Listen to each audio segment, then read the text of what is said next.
कार्डधारकांसाठी धक्कादायक बातमी. पुढील महिन्याच्या 1 तारखेपासून लागू होणार नवीन 6 नियम. देशातील 81 कोटी जनतेला मोठा फटका बसणार. तुमच्याकडे कोणतेही रेशन कार्ड असू द्या, पिवळे, केशरी किंवा पांढरे रेशन कार्ड धारकांसाठी आता अडचणीत वाढ झाली आहे. पुढील महिन्याच्या 1 तारखेपासून रेशन कार्ड बाबतीत या गोष्टी बदलतील. नियमांमध्ये बदल झाला आहे, ज्यामुळे रेशन कार्ड धारकांवर कारवाई होऊ शकते. काही लोकांचं रेशन कार्ड रद्द होऊ शकतं. यासोबतीतील 2 नियम असे आहेत की ज्यामध्ये खूप मोठ्या आनंदाची बातमी देखील आहे. रेशन कार्डावर आता कर्ज मिळणार, तर 5 लाखाचे उपचार देखील मोफत मिळू शकतात. रेशन कार्डा संबंधित झालेले हे 6 बदल जाणून घेणं तुमच्यासाठी खूप गरजेचं आहे. व्हिडिओमध्ये सविस्तर आपण जाणून घेणार आहोत की रेशन कार्ड संदर्भात कोणते बदल त्या ठिकाणी लागू होणार आहेत, ज्यासाठी आपल्याला काय काळजी घ्यावी लागणार आहे, जेणेकरून आपलं रेशन कार्ड रद्द होणार नाही, रेशन मिळणं बंद होणार नाही, आपल्याला मोफत उपचाराचा लाभ मिळेल, मोफत कर्ज देखील त्या ठिकाणी मिळेल रेशन कार्डावर. तर यासाठीची डिटेल माहिती, त्यामुळे व्हिडिओ लक्षपूर्वक स्किप न करता पहा, कारण की यातला एक ना एक पॉईंट फार महत्वाचा आहे. एकही पॉईंट तुम्ही जर मिस केला तर कदाचित तुमचं मोठं नुकसान होऊ शकतं आणि जे तब्बल 2028 पर्यंत तुम्हाला भोगावं लागू शकतं. त्यामुळे व्हिडिओ लक्षपूर्वक पाहत राहा. चॅनलला नवीन असाल तर जरूर सबस्क्राईब करा. तुमच्याकडे कोणतेही रेशन कार्ड असेल आणि तुम्ही सरकारच्या रेशन योजनेचा लाभ घेत असाल तर तुमच्यासाठी अतिशय महत्त्वाची बातमी.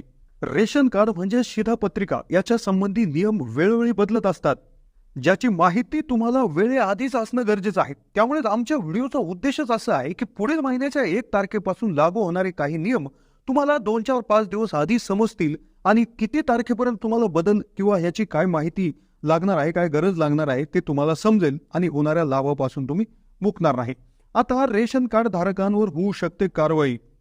पहिला नियम, केंद्र सरकारची एक योजना ज्याच्या अंतर्गत 81 कोटी जनतेला एका विशेष योजनेचा फायदा मिळणार. नियम क्रमांक 1, केंद्र सरकारची एक विशेष योजना आहे जी 2023 मध्ये, नोव्हेंबर 2023 मध्ये गरीब कल्याण अन्न योजना ही त्या ठिकाणी हिची मुदत वाढवण्यात आली. 5 वर्षासाठी ही वाढवण्याचा निर्णय घेण्यात आलेला आहे.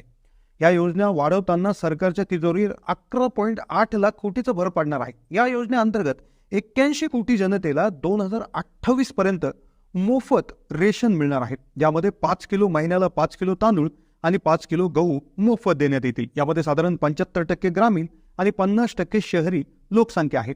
लाभार्थ्यांना रेशन कार्डच्या माध्यमातून हे मोफत धान्य वितरित करण्यात येणार आहे 2028 पर्यंत. आता ही होता पहिला नियम, जो कंटिन्यू ठेवण्यात आलेला आहे सर्व राज्य आणि केंद्रशासित प्रदेशांमध्ये. आता फक्त हा योजनेचा फायदा घेण्यासाठी तुमच्याकडे वैध रेशन कार्ड असणं गरजेचं आहे. आता ही होती पहिली आनंदाची बातमी. आता दुसरी थोडीशी कडक बातमी, कडक नियम. तर ज्यामध्ये सरकारने 1 नेशन 1 रेशन कार्डची घोषणा केलेली आहे, ज्यामध्ये रेशन कार्ड आधारशी लिंक करणं अनिवार्य केले आहे. यामध्ये होतं काय की एकापेक्षा जास्त शिधापत्रिका किंवा रेशन कार्ड लोक घेऊन विविध ठिकाणाहून मोफत रेशन कार्डचा लाभ घेत असल्याची बातमी समोर आल्यानंतर सरकारनं पाऊल उचललंय. याशिवाय अनेक मृत व्यक्ती आहेत, तर यांच्याही शिधापत्रिकांवर रेशन लाभ घेताना समोर आले नाही. हे थांबवण्यासाठी सरकारने ई-KYC किंवा रेशन कार्डला आधारशी जोडणं आता अनिवार्य केलेलं आहे. याची मुदत 30 जून करण्यात आली होती, पण ज्यामध्ये आता मुदत वाढ देण्यात आलेली आहे. ती आता 30 सप्टेंबर करण्यात आलेली आहे. आता तुमच्याकडे ऑगस्ट आणि सप्टेंबर हे 2 महिने आहेत, तर त्यामुळे तात्काळ तुम्ही हे करून घ्या, अन्यथा तुमचं रेशन कार्ड बंद होऊ शकतं. रेशन कार्डचा मोफत याचा लाभ तुमचा मिळणं होऊ शकतं. सरकारकडून पुढचा नियम आहे, सरकारकडून होऊ शकते कारवाई. होय, खूप मोठी कारवाई होऊ शकते, दंड वसूल केला जाऊ शकतो जर हा नियम तुम्ही पाळला नाही तर. आता तुमच्याकडे रेशन कार्ड आहे आणि तुम्ही जर मोफत रेशन योजनेचा लाभ घेत असाल तर बातमी खूप महत्वाची आहे. काय होतंय, नियम वेळोवेळी बदलतात, पण जर नियमानुसार काम केलं नाही तर कारवाई होऊ शकते.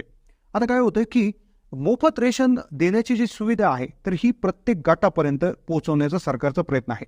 पण दरम्यान मोफत मिळणाऱ्या तांदूळ आणि गहूचा जो काही लाभ आहे ते अपात्र लोक घेतल्याचे त्या ठिकाणी शासनाच्या निदर्शनास आलेलं आहे.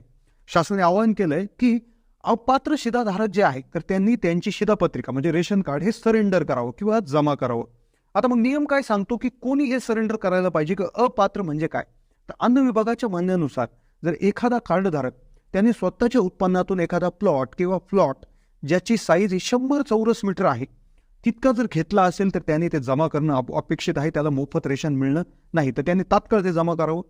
शिवाय कोणाकडे एखादी 4 व्हीलर म्हणजे 4 चाकी गाडी, ट्रॅक्टर किंवा एखादं बंदुकीचं लायसन किंवा गावात 2 लाखापेक्षा जास्त उत्पन्न आणि शहरात 3 लाख रुपयापेक्षा जास्त वार्षिक उत्पन्न असेल तर अशा लोकांनी देखील त्यांचं रेशन कार्ड तात्काळ तहसील किंवा DSO कार्यालयात जमा करावं. जर त्यांनी केलं नाही, कार्ड तपासणी अंती जरी सापडलं तर त्यांच्यावर मोठी कारवाई होऊ शकते. त्यांनी आत्तापर्यंत घेतलेल्या प्रत्येक किलो धान्यामागं अगदी त्यांच्याकडून दंड वसूल त्या ठिकाणी केला जातो. आता खूप मोठी आनंदाची बातमी, महाराष्ट्रातील रेशन कार्ड धारकांना 5 लाखापर्यंत उपचार फ्री मिळणार. होय, दवाखान्यामध्ये उपचार फ्री मिळणार.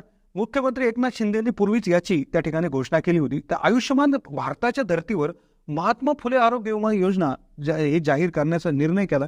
यामध्ये पिवळं आणि केशरी रेशन कार्डाला पूर्वी मिळतच होता, पण त्यामध्ये पांढरं रेशन कार्ड देखील त्या ठिकाणी ग्राह्य धरण्यात आलेले आहे. ज्यांच्याकडे पांढरं रेशन कार्ड आहे तर अशा लोकांना महात्मा फुले तसेच आयुष्यमान भारत प्रधानमंत्री जन आरोग्य योजना अशा दोन्ही योजनांचा संयुक्तपणे आता फायदा घेण्यात येणार आहे. फक्त याच्यासाठी एक अट आहे. त्यासाठी निर्देश जारी करण्यात आले होते, ज्यामध्ये रेशन कार्ड माध्यमातून जी धान्य विक्री केली जाते ते यंत्रणेमधील सर्व अधिकाऱ्यांना या संदर्भात निर्देशही देण्यात आलेले आहेत. यासाठी तुम्ही तुमचं पांढरं रेशन कार्ड तुमच्या आधारशी संलग्न करून घेणं खूप गरजेचं आहे. तर ते जर केलं तर पांढऱ्या रेशन कार्ड धारकांना देखील आता त्या ठिकाणी मोफत उपचाराचा लाभ त्या ठिकाणी मिळणार आहे.